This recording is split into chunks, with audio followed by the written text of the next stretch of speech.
Today we're heading to a galaxy far, far away.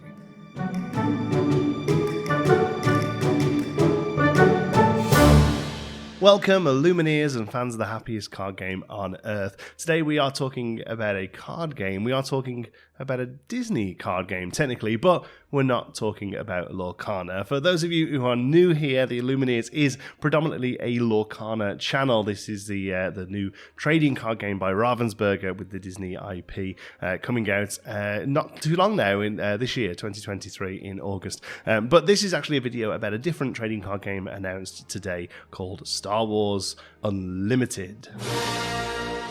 I will get onto why I'm talking about this game on this channel and what it really has to do with LORCANA in a moment, but first of all, just a quick rundown as to what was actually announced today. So, Star Wars Unlimited is a trading card game released by Fantasy Flight Games in partnership with Lucasfilm. It's going to feature 3 sets a year, and they're going to be focusing on the characters, the story, the places, and everything in between from a very wide net of Star Wars properties. So they're not just going to be focusing on the movies, they're also going to be taking inspiration from the comics, from certain books, from video games, and from TV shows. It's been in development for about 3 years now, and is going to feature a robust and fast-paced gameplay that is both easy to pick up and difficult to master, and it's going to feature an organized play system right from the get-go, everything from local game store play right up to national and worldwide tournaments. The game is going to feature 100% new art. It's also been announced straight away that we're going to be seeing alt arts and extended arts and things like that for the collectors, and it's going to be multiplayer compatible out of the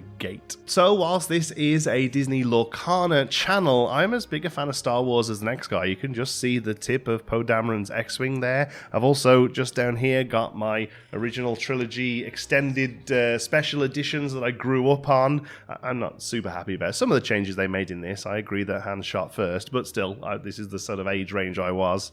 And I've been a big fan of Star Wars forever. So I'm a manager at a game store. I'm a big fan of trading card games. I'm a big Disney fan. I'm a big Star Wars fan. Why am I not jumping up and down about this announcement? Well, it's just those 3 little letters at the start of the press release, FFG.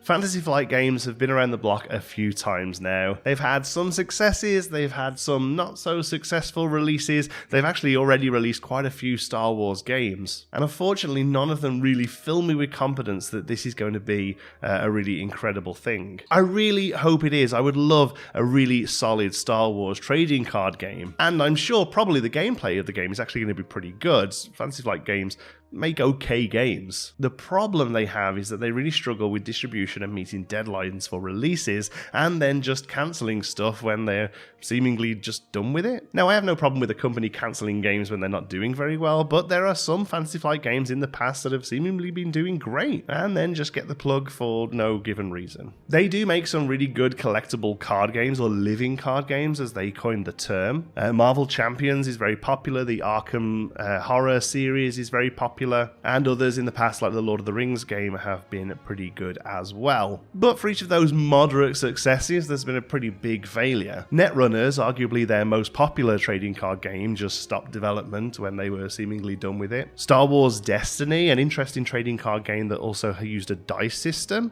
was quite popular to begin with, and then just delays and distribution problems just hounded it. Keyforge, another trading card game that had a different distribution as well, where the whole deck was provided for you randomly by an AI. Again, really great launch, very popular reception, but then got into really difficult technical issues and was ended up cancelled, and then has been picked up by another company that are moving forward with it now. And I think it says a lot when the official press release starts off with a paragraph by the designer explaining how they're not going to make these same mistakes again. Co-designer Jim Cartwright says, "This is a game in which we have dedicated more resources than any other in FFG's history. In the past, for these kind of games, we had difficulty hitting those kind of regular release cadences. Anyone who's played an FF game likely knows that. It's something that we've struggled with, and we're committed to putting this game out on time. It's the way the industry works now. If you want to do a TCG, you have to be able to be committed to hit those dates." It's not how the industry works now, it's how the industry has always worked. You guys just haven't been able to manage it. He goes on to say, we're not trying to get anything crazy or fancy. We wanted to focus all of our design on how you make the best card game, specifically, and the focus on cards and the focus on the interaction of those cards and the kind of unlimited possibilities you get from being able to play with all of the Star Wars toys. This is a non-gimmicky TCG. That is something that's nice to hear. Honestly, they're obviously having to say that because, some of their larger TCGs over the last few years, namely Keyforge and Star Wars Destiny, have come with a gimmick. Keyforge being that you got the whole deck, Destiny being that the booster pack came with a die as well. Fun mechanics, but off-putting for a lot of people. I really enjoyed the gameplay of Keyforge, but really struggled with the idea that I couldn't build my own deck. Luckily, LORCANA seems to have a similar kind of playstyle to Keyforge, so I'm hoping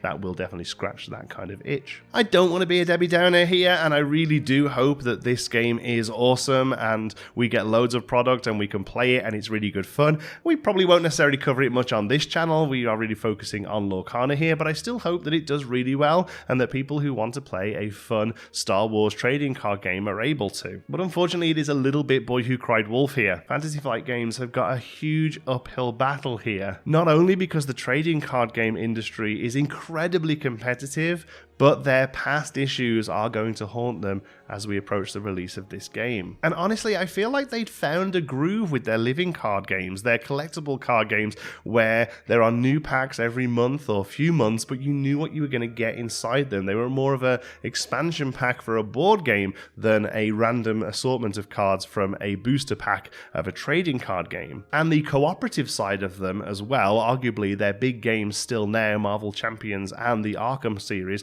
are both cooperative. It's you as a team versus the game, are doing really well. So in some ways, moving to a trading card game feels like a little bit of a step backwards for them. I hope we're pleasantly surprised when we see more from this game. I'm going to stick with my usual stance of cautious optimism for now. I imagine we will see some cards at Gen Con, or at least more information there. And this first announcement is just a way of, getting the name out there before the flood of Gen Con releases starts up in full swing. One thing I will say is that this information at time of recording has been out for the best part of a day, and I think I've seen one other video on YouTube about it. So they're going to have to work hard if they want to get their name noticed in a sea of other trading card games, some of which direct competition from the same owners of the IPs. The main reason I wanted to cover this game on this video, though, is what this means for LORCANA. And whilst I can't say anything for certainty, I'm pretty sure this means you're never getting Star Wars in LORCANA. People have, perhaps rightly so, been asking whether or not the Disney new acquisitions are going to be making an appearance in this game. Things like the Marvel universe, things like Star Wars, or even going back a little bit further, like Pixar. I will reiterate, the only thing we really know about this topic is that this game originally is a tie-in between Ravensburger and Walt Disney Animation Studios specifically, which accounts for the 60 or so movies that we would traditionally understand as a Walt Disney Animation movie. It does include the newer CGI films from the studio, such as Frozen, Moana, etc., but it doesn't include Pixar, and it doesn't include Marvel and Star Wars, The Simpsons, or anything else they got with Fox. And I do think this means that we're never going to see Star Wars in LORCANA as well. Whether or not that's Disney deciding that they want to keep these two properties separate and, use them both as two separate revenue streams, or perhaps it's Fantasy Flight Games keeping hold of the license through a grandfathered contract that means if they keep producing material using the license, they keep hold of it. I don't think we'll ever really know that. But for now, at least, I can't see us having Mickey Mouse swinging a lightsaber into Jar Jar Binks. Pros so far, Star Wars is a fantastic IP with many, many mines to dig from, especially as they have announced from the get-go that this is going to be encompassing movies, TV,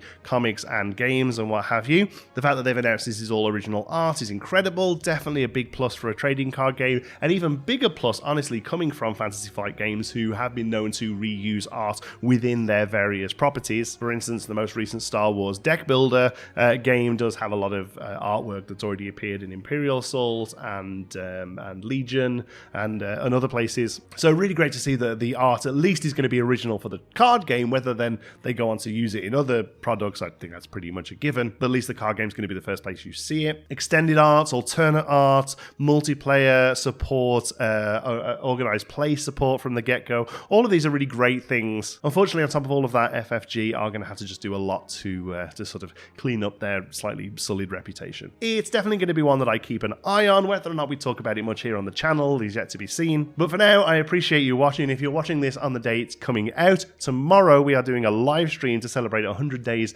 until the launch of LORCANA, which is actually today, but scheduling's a thing that exists. We're going to be opening a box of Weiss Schwarz Disney 100, another Disney card game. We're also going to be unboxing some Disney Lego minifigs and a few other Disney card games that I've got lying around as well. We're going to take a look at those. We're going to jump in. We're going to chat about the state of LORCANA, what we're looking forward to seeing at Gen Con, and maybe even earlier than that. Thank you so much for watching. I hope you've enjoyed it. If you just hear about the Star Wars news, thanks for stopping by. I really appreciate it. Make sure you drop us a like before you go. If you are interested more in Disney card games, especially Disney LORCANA, make sure you've hit subscribe as well. Thank you very much for watching. Love you all to bits. Until the next one, be good.